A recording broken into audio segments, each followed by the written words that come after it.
The sun is ready for us.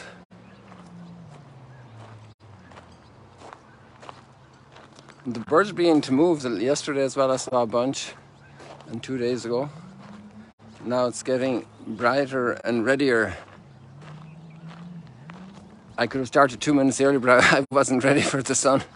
I thought it was going to take longer to emerge. We could start before it emerges, and you're just there as it's coming. That could be another way. Now obviously we're getting later as the days get a little shorter.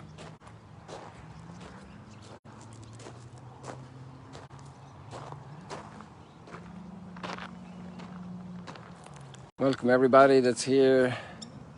Who's all here? Seashells, that's an interesting name. Then Dietz, Elizabeth, Karen,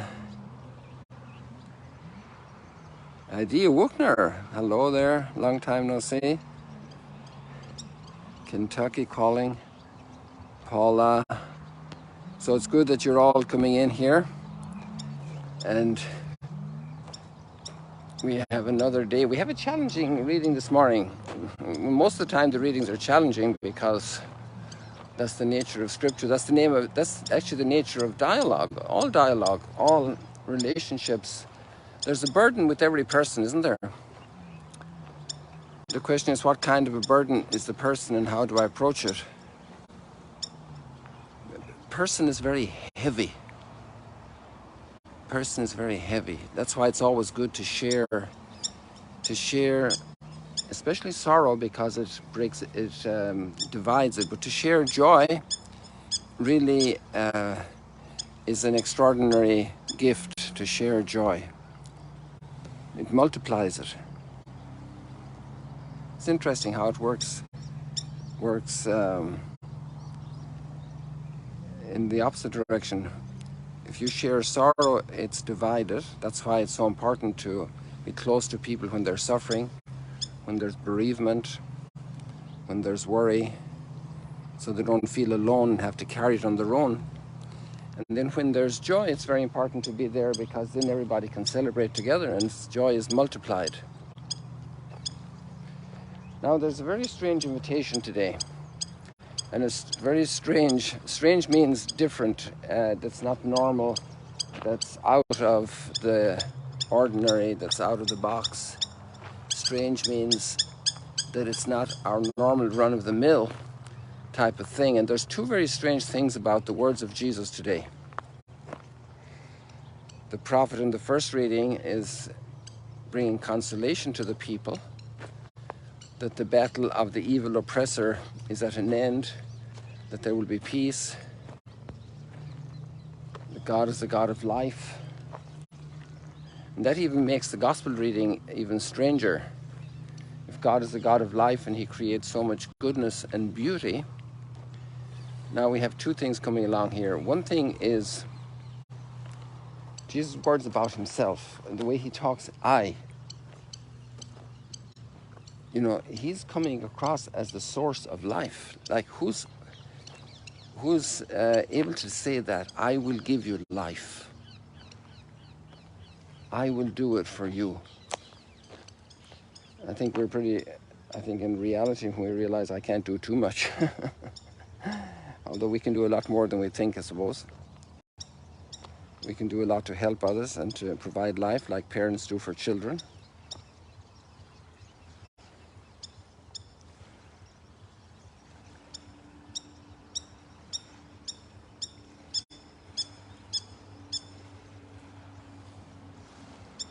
The Lord will restore the vine of Jacob. It's a great word of consolation. And oppressing situations.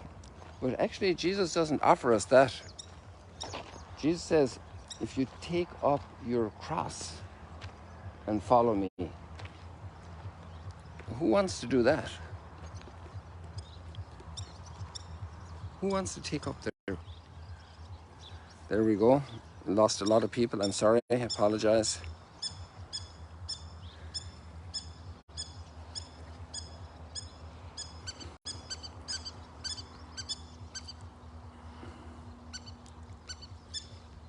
I hope you're coming back in. I apologize for the breakdown there. At some point, if I keep moving, I lose Wi-Fi, and if I haven't turned it off and gone over to data, you lose the connection. I apologize for that. I don't think of everything right away.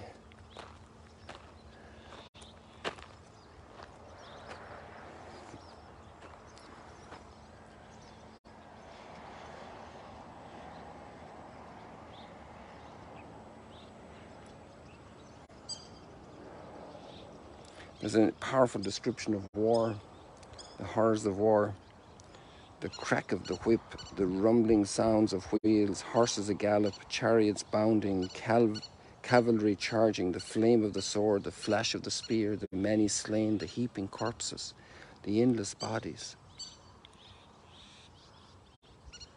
But the enemy is destroyed. Think of all the people suffering war calamity through the ages, through the centuries.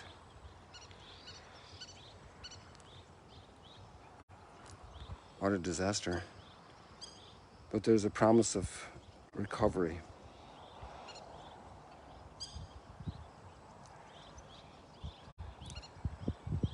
The psalm has strong language as well.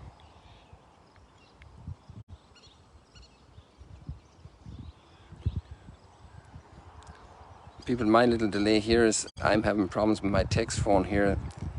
It's jumping around on me, but I hope to have it under control. Half the text was going blank, but now I got the gospel text up. I want to use these words directly. Whoever loses his life for my sake will find it.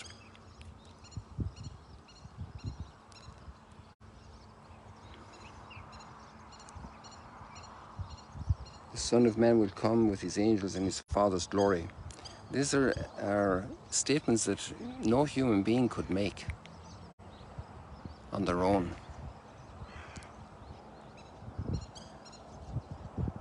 And yet there's an echo in whoever loses his life for my sake will find it. The spouse who makes a big sacrifice for their spouse, the parent for their child, friends who make big sacrifice for their friends. There's an extraordinary reward in that.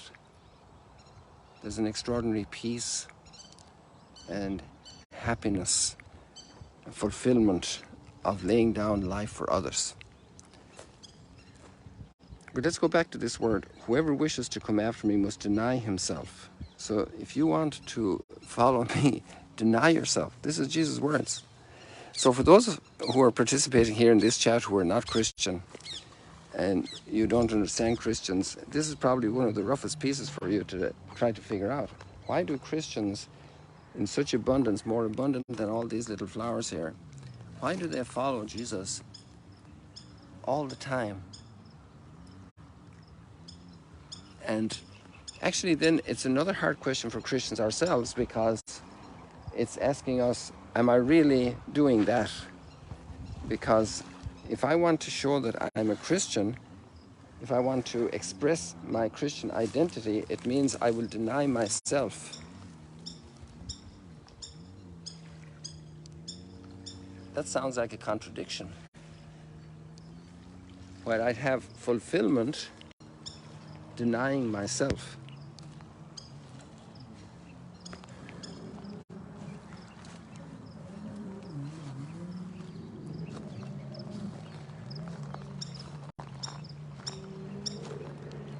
We need to deal with this concept. We need to come to grips with it.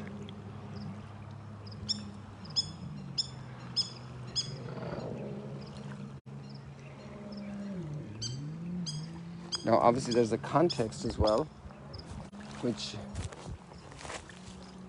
brings more reason to it. And I obviously don't take my own life, and I don't mutilate my body. That's not what the denial is meant. It's meant about all those urges inside of us that are expressions of an ego that's not healthy, an ego that's out of touch with reality. and we get angry and we want to carry out our anger, we have to deny ourselves. And sometimes that anger can be very, very powerful. We can be in a very strong place of hostility. Look at the way these plants are cutting across our path here,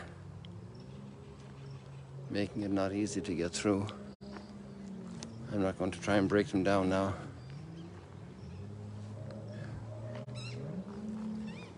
Oh, there's our purple heron.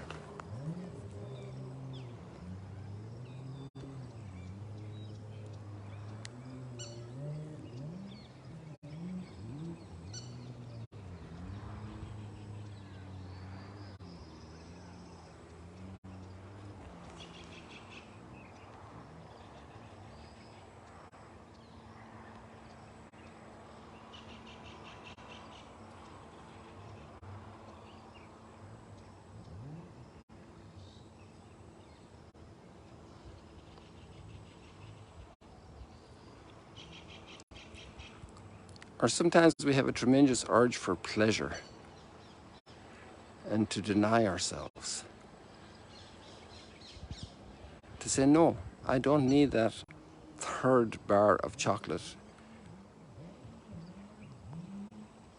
that 12th whiskey. I need to say no. And actually there's a tremendous capacity of self-denial in humanity, even for motivations that aren't as noble as Christ's. Imagine the self-denials athletes go through. And even Paul uses that example afterwards. They deny themselves so much to win an earthly fading crown.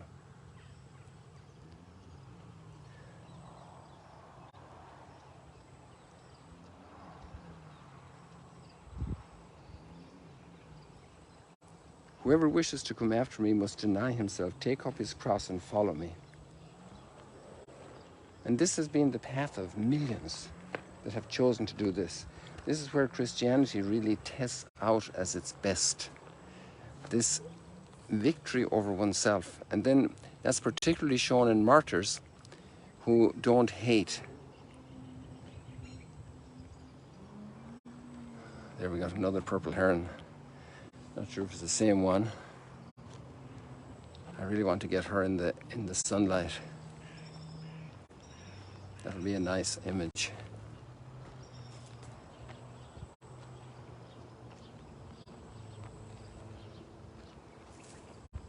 She's stretching forward. I hope she doesn't fly away.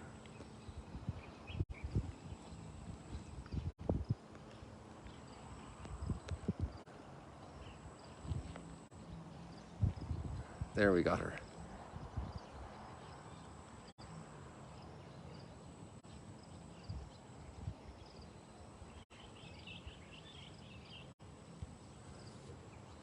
They have such an elegance and such a form when they fly or when they perch.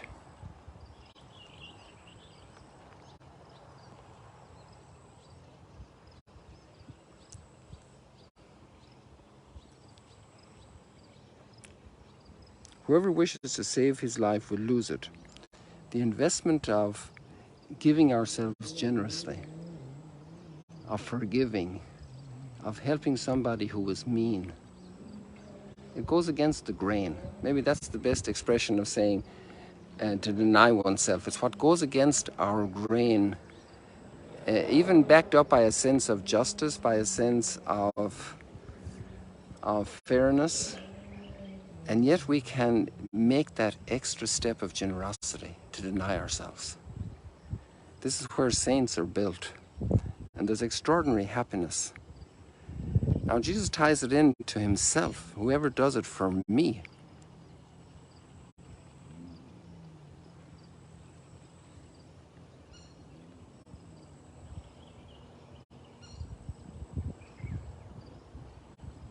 Whoever does it for me will find his life. Whoever denies himself for me, whoever loses his life for me will find it. And maybe many times we call ourselves disciples of Jesus and that part is missing. We're just on an ego search and an ego trip. And that's a challenge for us to be good Christians, to follow Christ. And we need grace for that because it's beyond our normal resources. So we need to be very humble about that. And sometimes we're really dug in our selfish trench, and we need a lot of grace to get out of there. But that's all possible, and that's our path to happiness and joy. That's the path of light in our life. That's when we become a reflection of what God did for us. People, God bless you. See you later, alligators.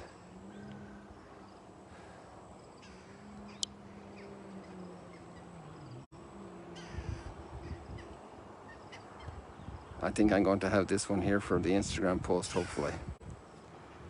God bless you.